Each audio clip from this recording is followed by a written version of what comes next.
Well, hello everyone, and welcome to this information session on the teaching and learning community. We have a small group with us in the session live today, so we will allow you in a little while to unmute or to turn on your camera if you would like to ask a question. I also invite you to ask your question in the chat, and I'll be happy to answer it or answer any questions as they come in. So feel free to ask anything at any time. My name is Steph Foote. I'm the Vice President for Teaching and Learning and Evidence-Based Practices at the Gardner Institute. I'm joined today by two wonderful colleagues, one on screen and one not. Brittany is managing the behind-the-scenes work, letting everyone in, and Katie Locke is joining us too. She's our Senior Director. Is it Senior Director? Executive Director? Senior Marketing Communication Guru. That's what I'll call you, the Guru. Katie gave that one the thumbs up. So we'll spend a few minutes now getting to learn more about the teaching and learning community. And in particular, I want to highlight the course that we have coming up it's called Teaching for Impact, and it will be on civic engagement and responsibility. I'll talk more about that in just a few moments. But I want to share a little bit of background with you about the teaching and learning community and then tell you what you might expect or what your colleagues might expect if you're here gathering information for others who might be interested in participating. And again, just for those who have joined us recently, you'll get a copy of the recording and slides afterwards. And I welcome your questions throughout, so feel free to put those in the chat, or you can also unmute and turn on your camera in just a little while. So just briefly about the Gardner Institute for anyone who is unfamiliar, I know some of you all are here and you already work with us, so you know about the Gardner Institute. But if anyone is unfamiliar with us, we're a 26-year-old nonprofit organization geographically located in Western North Carolina in a town called Brevard, just outside of Asheville. But our staff is distributed across the country, including several of us in this meeting. The Gardner Institute helps institutions to increase student success rates, ultimately. That's what we're doing. So, to get more students into and through higher education. And there are a lot of different ways that we do that, a lot of different ways we support institutions in that effort. What we'll talk about today is our teaching and learning community, which is specifically focused on faculty and on others who help support teaching. So thinking about what we can do differently in our courses that might have an impact on student success. But I also want you to know that at the end of the session, we'll have a little bit more information about some of our other offerings. So if the teaching and learning community is interesting but not quite the right fit, there's some information about other offerings that you might consider. So first, I like to start off my sessions by expressing some gratitude to you all. I know that you have lots of time that you could be, well, you don't have a lot of time probably. You have a lot of things that you could be doing with this time. And I want to make sure that you know that I appreciate you for being here and for spending some time with us, getting to know more about the work that we do. The teaching and learning community is just one of many things that I do at the Gardner Institute to provide some leadership and facilitation for that. But it's one of my favorite things because I started off my career, well, I started as a staff person, but I became a faculty member and I have been dedicated to teaching for a very long time. I still continue to teach, so it's something that's near and dear to my heart. And so thank you all for spending time with me today. So you're here probably because you're interested in learning more about what the teaching and learning community is. Sometimes we refer to the teaching and learning community as the TLC.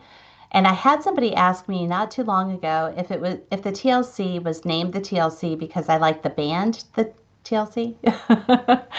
And it's not that I don't, but the TLC stands for the Teaching and Learning Community. So our focus is on supporting faculty and thinking through, again, what they can do in their own courses to improve student success. So we could look at it from a number of different perspectives. Kristen said that would not be a bad reason, and I would agree with you. And I also am kind of a fan sometimes of the Learning Channel, the TLC channel on TV.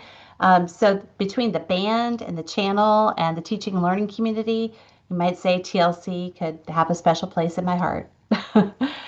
So we support faculty members. We started about 10 years ago, a decade ago, and we've had many different iterations of the teaching and learning community. You can see some examples of the work that we've done on the right-hand side of the screen, if you can see it with those photographs.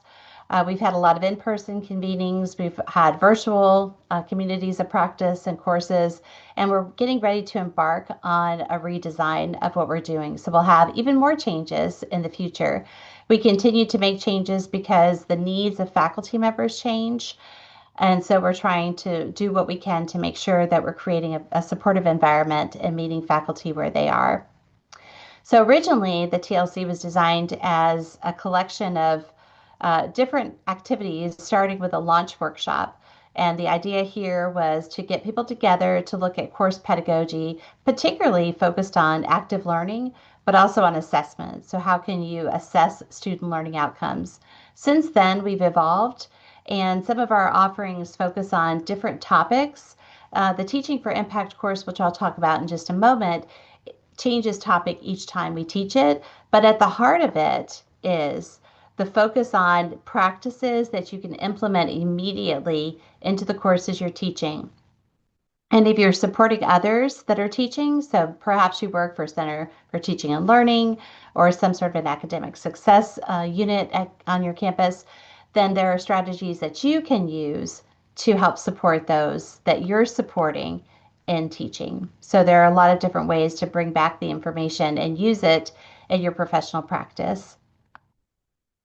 So what I want to focus on here is, again, the Teaching for Impact course. We have a number of different courses that we offer. Again, we will be going through a redesign process beginning this month.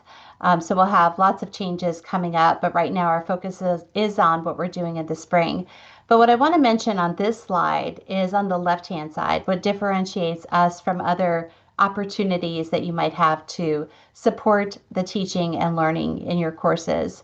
So sometimes others have a collection of workshops or webinars. The teaching and learning community that we offer through the Gardner Institute is different because what we're trying to achieve is a community of practice.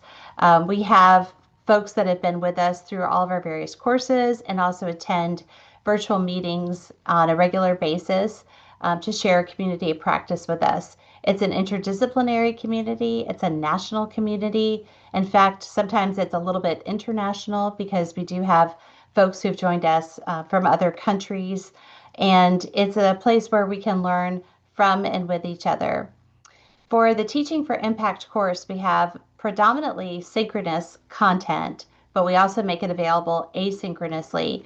So as I talk more about the course in a moment, if you have concerns about the commitment perhaps or the time that the sessions are scheduled, just know that we will make it available asynchronously so you can watch the recordings and interact with the information on your own time. And that will be available to you for the entire year. So the other thing that we do in the teaching and learning community in terms of supporting faculty is to provide, and I know that this is impossible to read, but it's hyperlinked to the slide so you can see it more clearly, is a course redesign framework. The Teaching for Impact course, as I mentioned, it includes strategies that you can implement immediately. At the Gardner Institute, we tackle course redesign in a number of different ways. But unlike the course redesign experience that I had previously when I was a full-time faculty member, we don't encourage you to throw everything out and start from scratch, but instead to make iterative changes and measure those changes over time. So the intent for this course redesign framework is to inspire faculty to think about the kinds of changes that they can make. So as you're going through the Teaching for Impact course, you could think about whether or not you would want to implement a pedagogical change or a curricular change or eventually a course structure change. So these are all things that you could consider that are different types of redesign. And I've given some different definitions and some examples of the kinds of things you might consider. So all of this would constitute course redesign. And eventually, when these things add up, you'll have a course that's pretty much completely redesigned, but you'll have an opportunity to implement smaller changes and measure those over time. And that's really our focus in our teaching and learning community. I have an amazing team that helps me with the teaching and learning community. And in this course, the Teaching for Impact course, Brian Dewsbury and Victoria Fields and I will be your primary instructors. So we'll be the folks that will be leading the synchronous sessions and available to help support you as you would work through the course with us. But we also have phenomenal colleagues that work with us in all of the things we do in the teaching and learning community, including Josh Calkins, Maze Ahmad, and Brad Witherick. And Brad is a Canadian who joins us from an institution in Canada. So he is our support Canadian. We often refer to him as. All right, so now I want to talk about the Teaching for Impact course, which is probably the reason that many of you are here or watching this video. For those watching the recording, this is coming up in spring. So we have our course beginning on February 23rd, and it will run through March 23rd. We have 5 meetings, but the first meeting on February 23rd is what I would call sort of a soft launch. It's an orientation meeting where you'll become familiar with Brightspace if you haven't used it before. We'll have an opportunity to identify our personal why and do some goal setting. So literally, it will help you to be prepared to begin the course later that week on February the 25th from 12 until 1 Eastern. Then we'll meet regularly every Wednesday from 12 until 1 p.m. Eastern. And then we have some community hours scheduled at the very end. So if you have some additional work that you want to do or questions you want to ask before you wrap up, that will be on March the 23rd from 12 until 1. So there are a lot of words on the screen on the left-hand side, but what this is essentially is the course description. So what we're doing in this course is really thinking about the power of the classroom. So how can we take this space, this classroom space, whether it is physical or virtual, and think of it as a place for hope and possibility? So we're going to channel Bell Hooks, who is one of the visionaries in terms of teaching and learning of our time. And we're going to use her words and her framework to think about how we can create civic engagement and responsibility in our classrooms from across the disciplines.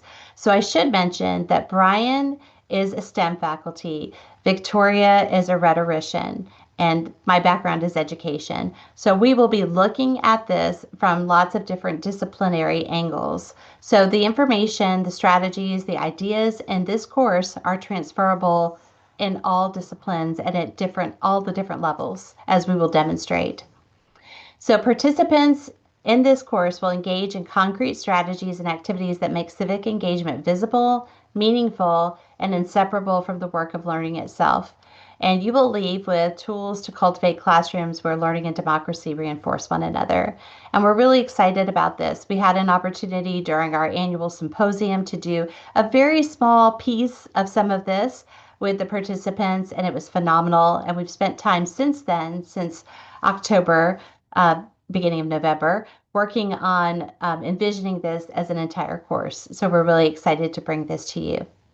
So let me pause to see, and Katie put it in the chat. Let me see if there are any questions about the Teaching for Impact course, about the focus of it, about the timing, about the commitment, about whether or not it's a good fit for you as an instructor or someone who supports instructional faculty.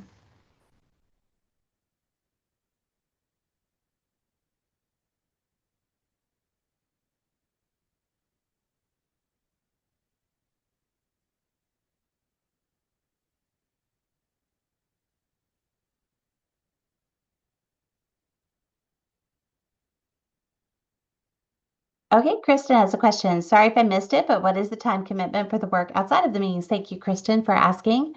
So you can see the meetings are 1 hour in length, and then it really the amount of time outside of the class is up to you and how far you want to go with this. You can review the readings and resources and spend, 15 minutes, 30 minutes, up to an hour reviewing everything, or you could spend more time.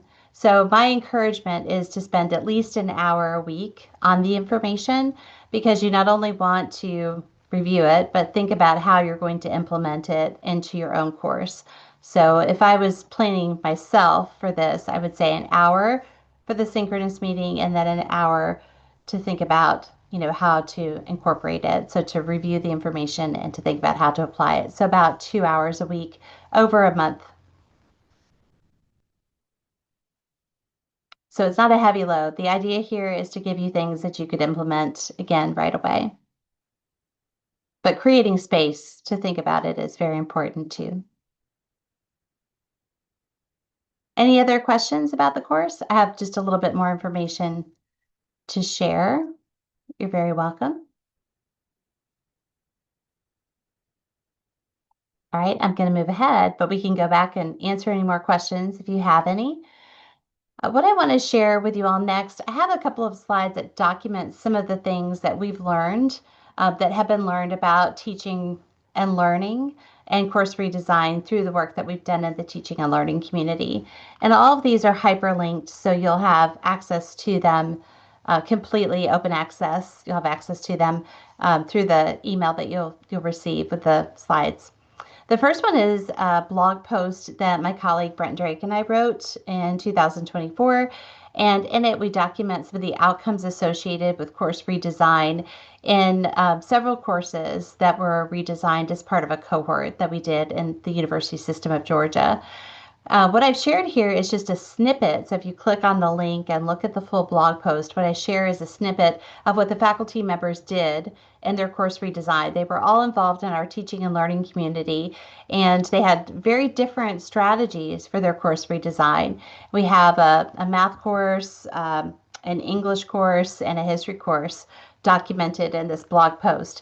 So I think that that's something you could find interesting, particularly if you're looking for inspiration about what to do in your own course or in the courses that you support.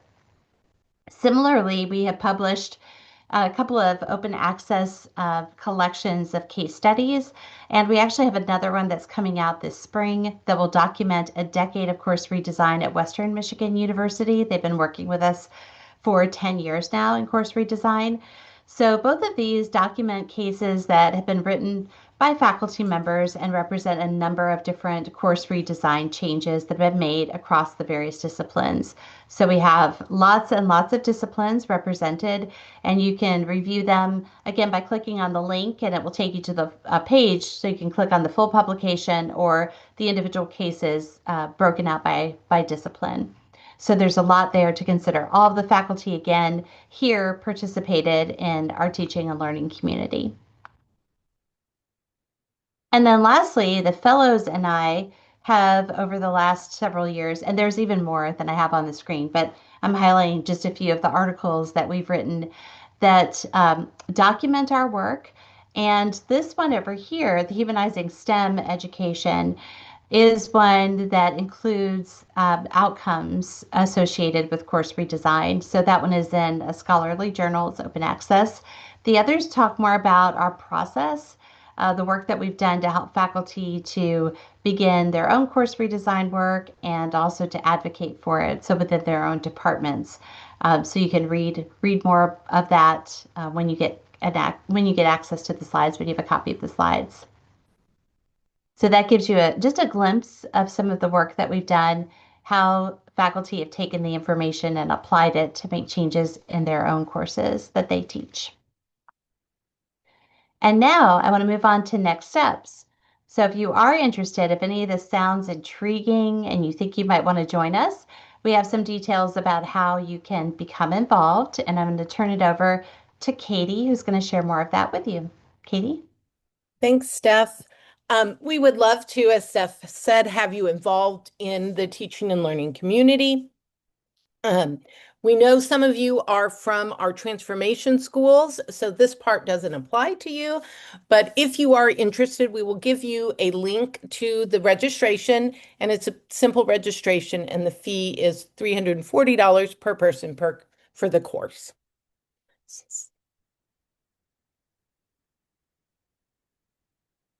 Thanks, Steph. And we always like to include a slide at these info sessions about all of the things, or more accurately, nearly all of the things that we do here at the Gardner Institute. And that's because sometimes people end up in the wrong info session. And so we want to let you know that these are the things that we are either currently doing or have coming down the pike. And if you're not sure where to start, or if this is not exactly what you thought and you want to know where would be a better fit, please just email us at info@gardnerinstitute.org, and I will respond to you and get you the information you need. And as I said, we will have a link directly to the registration platform in the email we send. Thank you so much, Katie. I appreciate it. All right, and now we can open it up for any discussion or questions that you might have. So we highlighted the Teaching for Impact course because that's coming up in the summer. I mean, the spring, not the summer. I'm wishing for summer because we have snow here in North Carolina. But that's coming up in the spring. But if there are other things that you're interested in related to that, please let me know. Or if there are questions about anything else that we offer, please let us know. We're happy to answer those. So I'll take down the slide and we'll see if there are any questions or comments about anything. And if you want to, oh, there we go. Oh, hi. Sorry. Hi, Steph. This is Hey, Bob, it's good to see you again. good to see you Hello. again. Yeah, I keep sneaking in. I wanted I to ask, like it. I'm kind of here just as a scout for our faculty. We're in the process of recruiting now. Um, is there a deliverable at the end of the Teaching for Impact? Yeah, so similar to the fall course that we have on course Gateway Course Design and Redesign, the deliverable is a plan. So a plan to implement the changes into the course, and it's not a very long plan, but it's similar to what we do in the other courses. So for those who are not in the other courses, you wouldn't know this, but we have a slide or two that you would put together and submit. So like a PowerPoint or a Google slide, or you could put it into a document that would talk about the changes that you were planning to make, some sort of a commitment to it. So we can see that you're thinking about, how you would actually use this moving in to your own professional practice. I have another one if that's okay. Yeah, please keep them Right. coming. So, is there, because I'll be asked this, I'm sure taking down the synchronous barrier and giving people access to the asynchronous is going to be appealing to some.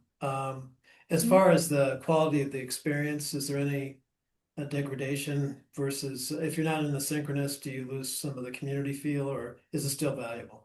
Yeah, well, I think that the information will be valuable regardless.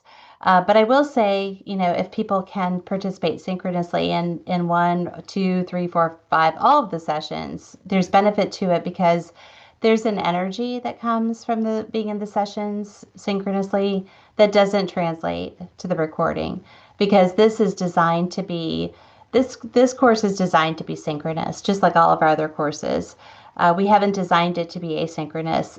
It can be delivered asynchronously, as you know, but it's a little bit more magical sometimes when you're actually in the moment because you get to ask your question or you can kind of read the other participants. So there's something sometimes that it's not quite as good sometimes in the asynchronous. I think we do a great job, but it's not as though we go into a recording studio and record the lectures. What we're recording is, the interaction that we're having, the information we're delivering in the moment, but you don't get the benefit of the breakout groups if you're just doing the asynchronous, for example, and there may be something lost in the translation. So, to the extent possible, it'd be great to get people in the sessions that are offered synchronously. But at the same time, I know that folks have very complicated schedules. So that's why personally we try to have the best quality that we can from these sessions, the recordings, so that we can make those available asynchronously. Okay, great. Thank you. Yeah, That's, you're welcome. But the breakouts are usually the biggest thing that people miss. yeah, okay. Other questions or comments? I see everybody is on now. Hey, everybody. I can see you. If you don't wish to be on camera, that's fine. You can turn your camera off. But if you have questions or comments, I'm happy to answer those or hear them.